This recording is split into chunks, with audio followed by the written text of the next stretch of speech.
Okay, pasa Panditos, Peter Von Panda here. Hey, I want to bust out on one of my old favorite watches here. It's kind of a 2011-ish edition watch, I think, but it's from Tissot. As you can see, it kind of came in that standard Tissot box. The Tissot box is interesting because it kind of looks like a bookshelf box here, and that's where the manual and the paperwork comes from. It slides out the back, but then these pieces are just fake spines actually, and then the box flips over here and you've got your watch, and I've apparently stored mine upside down. Inside the box too, it's got these fold out spots for additional documentation, your warranty cards, etc., etc. So cool little box. Is pretty standard for all the Tissots you get, but I'm going to throw that back here and then take a look at this Tissot Seastar 1000 limited edition with the Valjoux movement. And what makes this different is, you know, there are some other videos showing you more of the details here. What I'm going to focus on is what makes this Tissot Seastar 1000 different than the, or the professional makes it different from the standard Tissot Seastar 1000 automatics.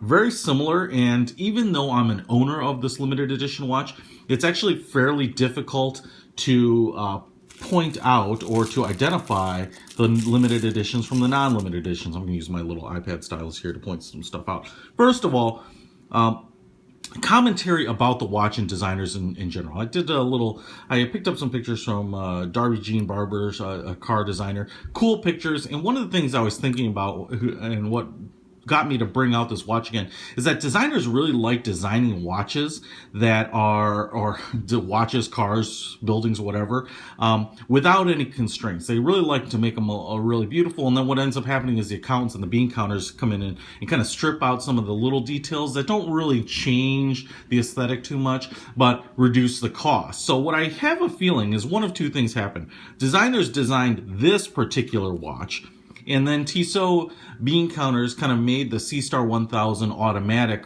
from it by stripping out some of the things that weren't super necessary, and actually made a pretty affordable watch, somewhere in the $16, $17, $1,800 range, I believe. What either happened to me is they came back and said, listen, well, let's go back and make this limited edition watch the way the designers intended, with all the flourish that they originally put in. Or they said, you know, that was a pretty successful watch, a Seastar 1000 automatic. Let's go ahead and just add some flourish and kind of make a little higher end one, nicer movement. I don't know which one, but my hope and dream is that it was more of a revisiting of the original designer's sketches on this, because it's really a cool watch. First of all, like I said, this is truly could be used as a diver's watch. It has lume. It is rated, the Seastar 1000 refers to 1,000 feet of depth rating. A lot of that information is printed here on the back, so it might be a little hard to see, and I've got my fingerprints on it. I should have cleaned this up before I took a peek to show you, but it says Diver's watch. It says ISO 6425, and it is a limited edition to 1,000 pieces, but sapphire crystal, that whole 9 yards, and I don't see where it says here, but the other things I'll quick point out: exhibition back, Seastar seahorse on it, and the gold-toned rotor on the Valjoux 7750 automatic movement. The other watch uses the caliber C01, so much nicer movement, and it's a little bigger, and what that bigger movement requires is a bigger case. So this watch is 48 millimeters, I believe, as opposed to the 47. Let's go ahead and just kind of take a quick verification and make sure that I'm not suffering from dementia. Yeah, so this is like basically a 49, 50 millimeter watch. It's pretty big. I'll give you a little wrist shot there too. But so the case is just slightly larger. Design-wise, it's fairly similar. These gear teeth on the side, on kind of the coin edge of the rotating bezel, are bigger. They're more pronounced. Actually, on the latest version of the Seastars, they all have gone to a bigger kind of teeth on the edge as well. So it makes it just nicer grip, but also kind of just adds more meat and bulk to the watch. The crystal itself may be a little hard to see here, but the crystal has just the slightest little dome to it. I mean, it's actually pretty flush, but Seems to just have that slightest little dome. But and I believe all the new crystals are flat. Looks like, if you can see the face here, it might be a little hard, but applied hour markers and numerals.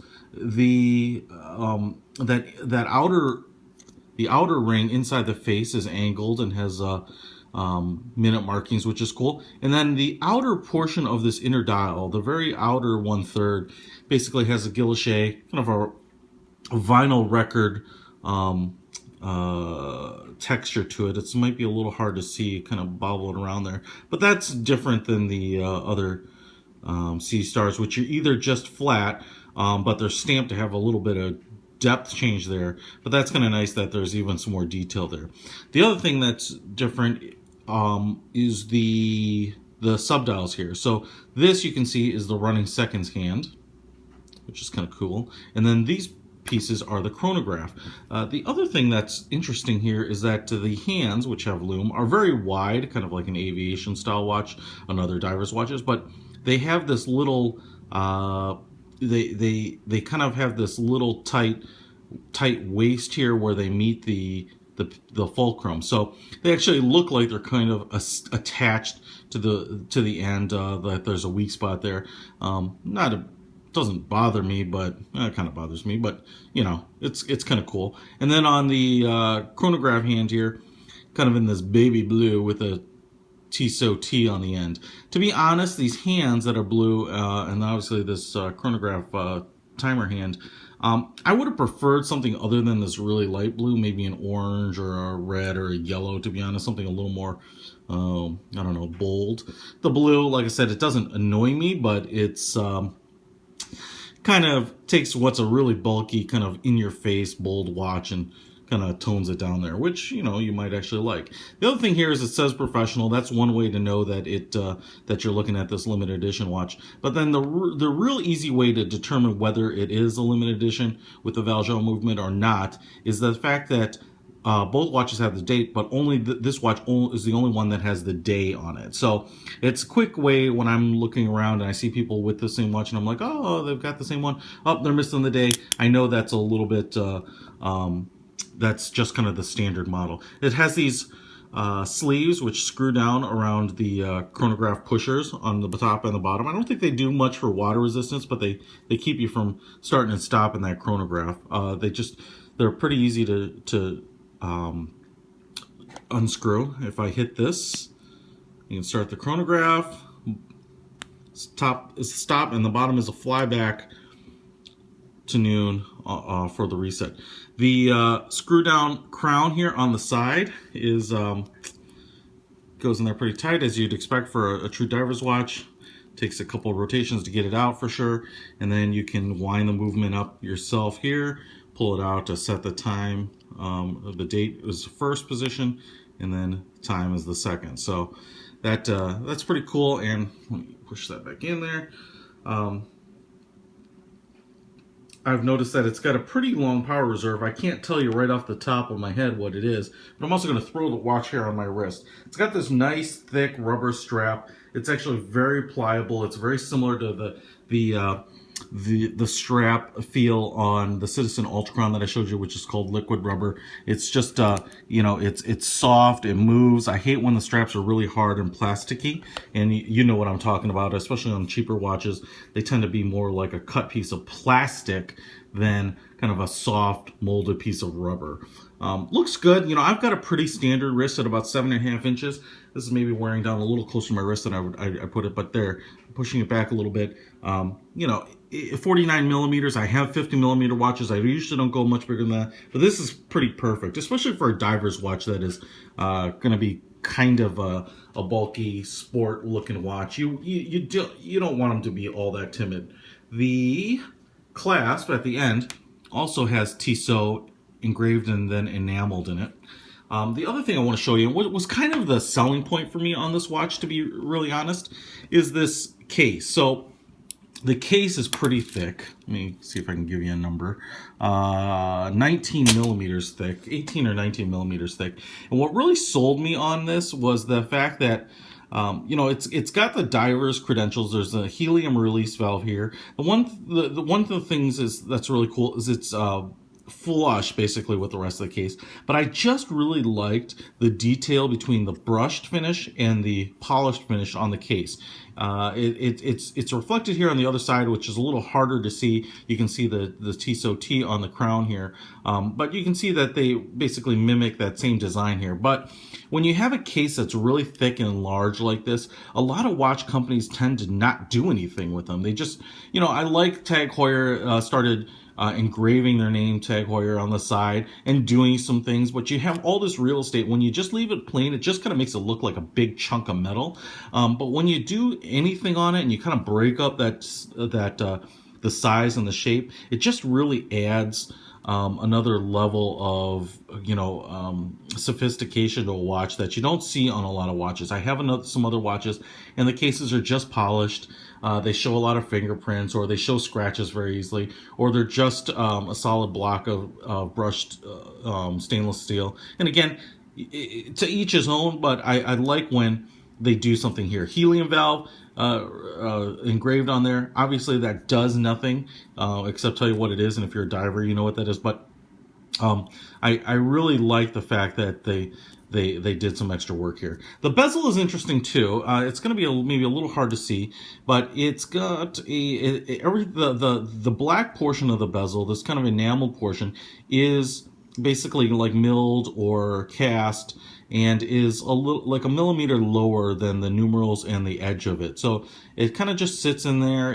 I've noticed it kind of picks up dust. You kind of have to run a little brush sometimes, or a little soft bristle toothbrush around there just to kind of get some stuff out. But you know, it's not bad. I like that there's 3 dimension to it, and by recessing it a little bit, you actually protects against, you know, you hitting your door jambs and things like that, and scratching the paint or whatever they use. So just a cool watch overall. Like I said, you know, when you go ahead and you make a watch with all the little flourishes that designers intended, it becomes a fairly expensive watch. Where you can get the Seastar 1000 automatic for I think like $1,500 or $1,600. This one was anywhere from $2,300 to $2,600. So you added almost a third or 50% to the purchase price of the watch, and you wouldn't be able to really tell, but at a quick glance by looking at the watch. But like I said, for watch guys, you'd kind of, there are a lot of things to appreciate.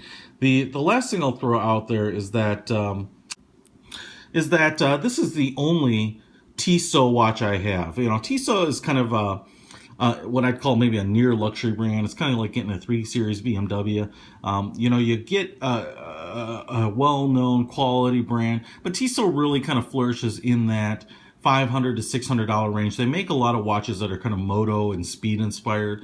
You know, I haven't really been a big fan of them, but this watch kind of flipped my switch to say, listen, I'm going to get this watch. You know, it doesn't have quite the cachet of like a Breitling or you know, any of the other kind of higher or mid-tier watches, but you know, Tissot has a long history and reputation, and they make very nice watches, and this certainly isn't kind of pushing the envelope in terms of price. You don't have to be kind of out of your mind to justify a Tissot in this price range. But like I said, you can get a lot of really quality, kind of kick-ass looking, very colorful watches, and a lot of watch for your money in the $500 or $600 range too. So I definitely like to check out Tissot. This was my first entry into that world, and I've been very happy with this. It's kind of a watch you can wear out to your football games or to family picnics or weekend retreats, and it's just a